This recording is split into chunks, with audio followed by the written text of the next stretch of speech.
Good morning all of you, and once again welcome back to our ninth class video lecture. We will continue our first chapter in economics, the story of village Palampur. Today's topic is there a way one can grow more from the same land? क्या कोई रास्ता है जिसके द्वारा हम एक ही ज़मीन से ज़्यादा पैदावार प्राप्त कर सकें? In the kind of crop grown facilities available, Palampur would resemble a village of the western part of the state of Uttar Pradesh. ये कह रहे हैं कि in the kind of grown crops, अलग अलग तरह की जो क्रॉप्स है उसे उगाने के लिए फैसिलिटीज अवेलेबल, यहाँ पर बहुत सारी फैसिलिटीज़ हैं. Palampur would resemble a village of the western part of state of Uttar Pradesh. Palampur village western part में है उत्तर प्रदेश के. All land is cultivated in Palampur. जितनी भी ज़मीन है पालमपुर में सभी को एग्रीकल्चर के लिए यूज़ की जाती है. No land is left idle. कोई भी लैंड खाली नहीं है. During the rainy season kharif farmer grown jowar and bajra. Rainy season में जो खरीफ की सीज़न है उसमें लोग जवार और बाजरा उगाते हैं. These plants are use as a cattle feed. और ये प्लांट्स जानवरों के लिए चारे के रूप में यूज़ करते हैं इनको. It is followed by cultivations of potatoes between October and December. और ऐसे ही ये अक्टूबर और दिसंबर में पोटैटो उगाते हैं, आलू. In the winter season rabi fields are sown with wheat. और सर्दी के समय में ये रबी क्रॉप उगाते हैं जैसे कि वीट है. From the wheat produced farmer keep enough wheat for the family's consumption and sell the surplus wheat at the market at Raiganj. Wheat productions के द्वारा फार्मर इतना उगाते हैं जिससे वो अपनी फैमिली के लिए भी कंजप्शन कर सकते हैं और जो सरप्लस होता है ज़्यादा वो पास के मार्केट रायगंज में उसे बेच देते हैं. A part of the land area is also devoted to sugar cane which is harvested once every year. Sugar cane in the raw form और as jaggery is sold to trader in Shahpur. कुछ ज़मीनों पर sugar cane उगाई जाती है और उसकी harvesting की जाती है. शुगर केन को कच्चे रूप में भी बेचा जाता है जैसे कि आप देखते हैं कि जूस की दुकानों पर गन्ने का जूस मिलता है. उसी तरह से गुड़ बनाकर भी इसे शाहपुर में बेचते हैं.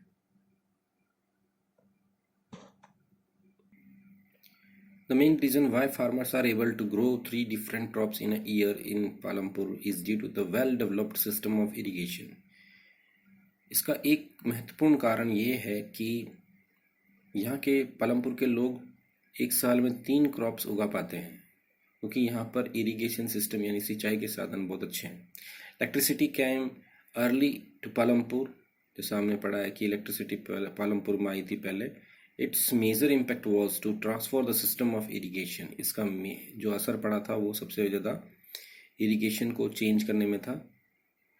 Persian wheels were till then used by farmer to draw water from the wells and irrigate small fields.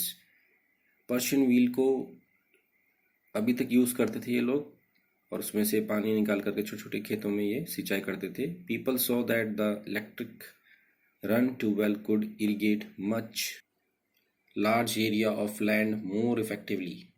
लोगों को ये लगा कि इलेक्ट्रिसिटी से ट्यूबवेल चलेंगे और ट्यूबवेल से ज़्यादा ज़मीनों पे सिंचाई की जा सकती है. The first few tube-wells were installed by the government soon. However, farmers started setting up private tube-wells. As a result, by mid-1970, the entire cultivated area of 200 hectare was irrigated. ये कह रहे हैं कि स्टार्टिंग में कुछ tube wells तो government ने लगाए थे लेकिन बाद में फार्मर्स ने अपने आप प्राइवेट ट्यूबवेल्स लगाना चालू कर दिया. उसका ये रिजल्ट मिड 1970s में entire cultivated area of 200 hectare was irrigated. जो सारा एरिया है वो ट्यूबवेल से ही सिंचाई करने लगे. Not all village in India have such a high level of irrigation. Apart from the riverine plains coastal region in our country are well irrigated. ये करें ना केवल पूरे इंडिया में इतना ज़्यादा इरीगेशन इनसे किया जाता है बल्कि कुछ एरियाज़ में आप देखते हैं रिवराइन प्लेन यानी जहाँ पर नदियाँ हैं, कोस्टल रीजन्स हैं, जहाँ पर समुद्र तट है, वहाँ पर इरिगेशन अच्छा होता है। In contrast plateau region such as the Deccan plateau have low level of irrigation. इनके कंपैरिजन में अगर हम प्लेटू एरियाज देखें जैसे डेक्कन प्लेटू है तो यहाँ पर इरिगेशन का लेवल काफ़ी कम है। Of the total cultivated area in the country a little less than 40% is irrigated even today. Total area का 40% इससे इरिगेशन किया जाता है। In the remaining areas farming is largely dependent on rainfall, और बाकी का जो बचा होता है वो रेनफॉल पे डिपेंड करते हैं, यानी बारिश। To grow more than one crop on a piece of land during the year is known as multi cropping. एक से ज़्यादा क्रॉप उगाने के लिए एक ही ज़मीन पर हम जो मेथड यूज़ करते हैं वो कहलाता है multi cropping. It is the most common way of increasing production on a given piece of land. ये एक कॉमन मेथड है एक ही पीस पर यूज़ करके ज़्यादा अनाज उगाना। All the farmers in Palampur grow at least two main crops. Many are growing potatoes as the third crop in the past 15 to 20 years। सारे फार्मर जो पालमपुर में हैं वो 2 क्रॉप्स उगाते हैं और थर्ड क्रॉप के रूप में पोटैटोज उगाते हैं। डायग्राम्स में देखिए जिसमें wheat, bajra, sugarcane and potatoes बता रखा है। Let us discuss the following. Table 1.1 shows the land under cultivation in India is in units of millions hectare. We'll plot this on the graph provided. What does the graph show? Discuss in class.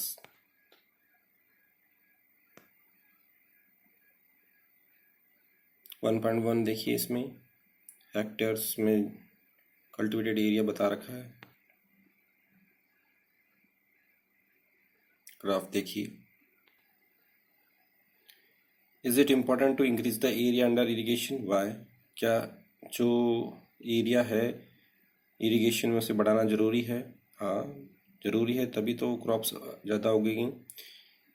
You have read about the crops grown in Palampur. आपने पालमपुर में जो crops उगाई गई हैं फसलों के बारे में पढ़ा है। Fill the following tables based on information on the crops grown in your area. तो मैं स्टार्टिंग से ही कह रहा हूँ कि एक तरह से एग्जाम्पल है कि आपका एरिया डेवलप है या नहीं है। इन पैरामीटर्स को देख करके आप समझ सकते हैं। तो यहाँ पर भी इन्होंने बोला कि एग्रीकल्चर में क्रॉप्स कौन कौन सी उगाई जाती है पालमपुर में, उसी तरह से आप अपने एरिया में भी सर्वे करके या इंफॉर्मेशन कलेक्ट करके टेबल्स भर सकते हैं।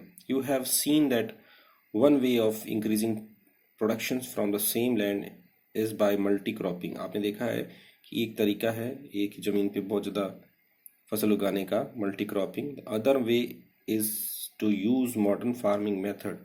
दूसरा तरीका है कि नए नए फार्मिंग मेथड को यूज़ किया जाए। नीचे ये टेबल्स है, इसको आप यूज़ कर सकते हैं अपने सर्वे के लिए। For higher yield is measured as a crop produced on a given piece of land during a single season। अच्छी पैदावार के लिए यील्ड का मतलब होता है कि एक क्रॉप जो कि आप एक पीस ऑफ लैंड में उगाते हैं एक सीजन में, उसे मेज़र किया जाता है यील्ड में। Till the mid 1960 the seeds used in cultivations were traditional ones with relatively low yields. Till mid 1960s तक हम जो बीज को यूज़ करते थे वो ट्रेडिशनल थे, यानी पुराने थे, उनसे पैदावार कम होती थी। Traditional seeds needs less irrigation. Traditional seeds को कम पानी की जरूरत पड़ती है। Farmer used cow dungs and other natural manure as fertilisers. Farmers जो किसान होते हैं वो गाय का गोबर यूज़ करते हैं जो कि नेचुरल फर्टिलाइज़र है। All these were readily available with them the farmer who did not have to buy them. ये सारी चीज़ें उनके पास में अवेलेबल होती हैं, उन्हें एक्स्ट्रा कुछ खरीदना नहीं पड़ता है। The green revolution in the late 1960s introduced the Indian farmer to cultivate of wheat and rice using high yield varieties HYVs of seeds। Green revolution जो कि लेट 1960 में इंट्रोड्यूस किया गया था इंडिया में, इसमें स्पेशली वीट और rice के लिए हाई यील्ड वेराइटीज़ के सीड्स यूज़ किए गए थे। Compare to traditional seeds the HYV seeds promise to produce much greater amount of grain on a single plant. HYV seeds अगर हम ट्रेडिशनल सीड्स से कंपेयर करें तो ये ज़्यादा पैदावार करते हैं एक ही प्लांट में. As a result the same piece of land would now produce far larger quantities of food grain than was possible earlier HYV. तो इसका रिजल्ट ये हुआ कि पहले के तुलना में अब ज़्यादा पैदावार होने लगी. HYV seeds however needs plenty of water and also chemical fertilizers. HY seeds को ज़्यादा पानी चाहिए होता है और केमिकल फर्टिलाइजर चाहिए होता है. डायग्राम में देखिए सारे मॉडर्न मेथड्स हैं जिसके थ्रू ग्रीन रिवोल्यूशन किया गया था. ये आज भी आप देख सकते हैं अपने एग्रीकल्चर पार्ट्स में, गाँव में जाते हैं तो आप देख सकते हैं ये सब चीज़ें यूज़ की जाती हैं. Pesticide to produce best result, higher yield were possible only from a combination of HYV seeds, irrigation, chemical fertilizer and pesticide etc. Pesticides ने भी अच्छा रिजल्ट दिया था. High yields were possible only from a combination of. High yield possible हुई जब हमने combination किया HY seeds के साथ में इरिगेशन, केमिकल फर्टिलाइजर और पेस्टिसाइड का. Farmer of Punjab, Haryana and western Uttar Pradesh were the first to try out the modern farming method in India. Punjab, Haryana और वेस्टर्न उत्तर प्रदेश के किसानों ने ये मॉडर्न फार्मिंग मेथड को अपनाया था भारत में. The farmers in these regions set up tubewells for irrigation and made use of HY seeds. यहाँ के फार्मर्स ने ट्यूबवेल्स लगाए और HY सीड्स केमिकल फर्टिलाइजर और पेस्टिसाइड्स को यूज़ किया फार्मिंग में. Some of them bought farm machinery like tractor and threshers which made ploughing and harvesting faster. कुछ फार्मर्स ने ट्रैक्टर और प्लफर मशीन्स खरीद ली और इससे उन्हें बहुत जल्दी हार्वेस्टिंग एक्टिविटीज़ करने में मदद मिली. They were rewarded with high yields of wheat और उन्हें ज़्यादा पैदावार इसके नतीजे के रूप में मिली. In Palampur the yields of wheat grown from the traditional varieties was 1300 kg per hectare. With the HY seeds the yields went up to 3200 kg per hectare. Palampur में बता रहे हैं वीट पुराने तरीके से जो उगाया जाता है वो पर हेक्टेयर 1300 kg है और HY सीड से उगाया जाता है तो 3200 kg पर हेक्टेयर पैदावार होती है. There was a large increase in the production of wheat. Farmer now had great amount of surplus wheat to sell in the market. ये बहुत ज़्यादा अमाउंट में वीट का प्रोडक्शन होने लगा और इससे क्या फ़ायदा मिलने लगा किसानों को कि वो जो सरप्लस गेहूं था वो बाजार में बेचने लगे. Let's discuss what is the difference between multiple cropping and modern farming method. अभी हमने पैराग्राफ में पढ़ा मल्टीपल क्रॉपिंग क्या होता है और मॉडर्न फार्मिंग मेथड क्या होता है. मल्टीपल क्रॉपिंग मेथड हमने बताया था कि एक ही ज़मीन पर एक से ज़्यादा क्रॉप्स उगाई जाती है और मॉडर्न फार्मिंग मेथड में हमने देखा कि HYV सीड्स और फर्टिलाइजर्स, पेस्टिसाइड्स और ट्रैक्टर, मॉडर्न टेक्निक्स को यूज़ करके हम प्रोडक्शन करते हैं. The following table shows that the production of wheat and pulses in India after the green revolution in unit of million tons. Plot this on a graph. Was the green revolution equally successful for both the crops? Discuss. यह कह रहे हैं कि जो data दिए गए हैं इससे ग्रीन रिवोल्यूशन के बारे में हमें पता चलेगा. हमें प्लॉट करना है ग्राफ और उससे पता करें कि पल्सेस में और वीट में किस में ज़्यादा फ़ायदा मिला है या बराबर मिला है. What is the working capital required by the farmer using modern farming method? I hope you have seen my previous video और उसको आपने अच्छी तरह से देखा होगा, समझा होगा, जिसमें हमने कैपिटल्स के बारे में पढ़ा था. वर्किंग कैपिटल क्या होते हैं रिकॉल करिए. वर्किंग कैपिटल में हमने पढ़ा था रॉ मटेरियल्स. तो ये कह रहे हैं what is the working capital required by the farmer using modern farming method. Modern farming method में वर्किंग कैपिटल क्या होगा? Seeds, fertiliser, pesticides.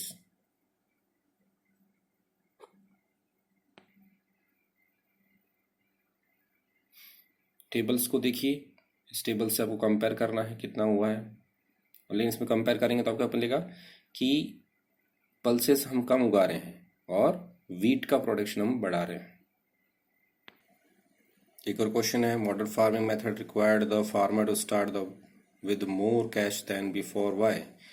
Modern farming methods में ज़्यादा पैसा चाहिए पहले के कंपैरेटिव में, तो हम बता चुके हैं क्योंकि पहले तो क्या होता था सारी चीज़ें हमें आसपास में अवेलेबल हो जाती थी, लेकिन अब मॉडर्न फार्मिंग मेथड में हमें हर चीज़ परचेज करनी पड़ती है, इसलिए उसका कॉस्ट बढ़ जाता है.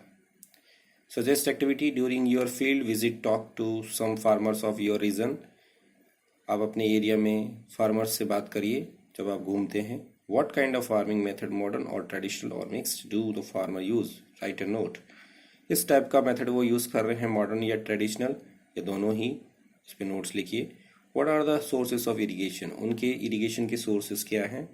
How much of cultivated land is irrigated? कितना वो ज़मीन को सिंचाई करते हैं? Very little, nearly, half, majority, all, बहुत ही कम, आधा, लगभग आधा या ज़्यादातर। From where do farmers obtain the inputs that they required? जो भी इनपुट्स उनको चाहिए होता है वो कहाँ से खरीदते हैं? या तो मार्केट से या गवर्नमेंट से। पता करिए। Will the land sustain? Next topic है हमारा कि ज़मीन कंटिन्यू रहती है क्या? Land being a natural resources, it is necessary to be very careful in its use, since scientific reports indicate that the modern farming method have overused the natural resources based. Land एक natural resources है और ये बहुत ज़रूरी है कि इसे बहुत केयरफुली यूज़ किया जाए। साइंटिफिक रिपोर्ट ये बताती है कि मॉडर्न फार्मिंग मेथड से हम ज़्यादा यूज़ कर रहे हैं नेचुरल रिसोर्सेज को। In many areas green revolution is associated with the loss of soil fertility due to increase use of chemical fertilizers. बहुत से एरिया में ग्रीन रिवोल्यूशन के कारण से सॉइल अपनी फर्टिलिटी को खो रही है क्योंकि हम केमिकल फर्टिलाइजर ज़्यादा यूज़ कर रहे हैं। Also continuous use of ground water for tube wells irrigation has reduce the water table below the ground. इसका एक नतीजा है कि ग्राउंड वाटर को ज़्यादा यूज़ कर रहे हैं ट्यूबवेल से, इससे वाटर टेबल्स कम हो रही हैं, अंडरग्राउंड वाटर कम हो रहा है। Environment resources like soil fertility and groundwater are built up over many years. Environment resources like soil fertility and groundwater are built up over many years. इसका मतलब ये है कि एनवायरनमेंट के जो रिसोर्सेज हैं जैसे कि सॉइल की फर्टिलिटी और ग्राउंड वाटर लेवल, इसे मेंटेन करना बहुत ही मुश्किल होता है क्योंकि ये लंबे समय में मेंटेन होती है। काफ़ी नेचुरल प्रोसेस होता है और काफ़ी साल इसमें लगते हैं। Once destroy it is very difficult to restore them. एक बार इन्हें ख़त्म करने पर या ख़राब करने पर इन्हें दोबारा से रिस्टोर करना बहुत ही मुश्किल होता है। We must take care of environment to ensure future development of agriculture. इसीलिए हमें एनवायरनमेंट का ख्याल रखना चाहिए ताकि फ्यूचर में एग्रीकल्चर अच्छा हो सके। Suggestion activity: after reading the following reports from newspaper magazine, write a letter to agriculture minister in your own words telling him how the use of chemical fertilizer can be harmful. ये सब पढ़ने के बाद में आप अपने newspaper के या मैगजीन्स के एडिटर को, रिपोर्टर को आप एग्रीकल्चर मिनिस्टर के रूप को एक लेटर लिखिए जिसमें बताया जाए कि केमिकल फर्टिलाइज़र कितना हार्मफुल है। Chemical fertilizer provide minerals which dissolve in water and are immediately available to plants. Chemical fertilizer के रूप में जो मिनरल्स होता है वो पानी में घोल करके हम जमीन में देते हैं और प्लांट इसको जल्दी से ले लेता है। But these may not be retain in the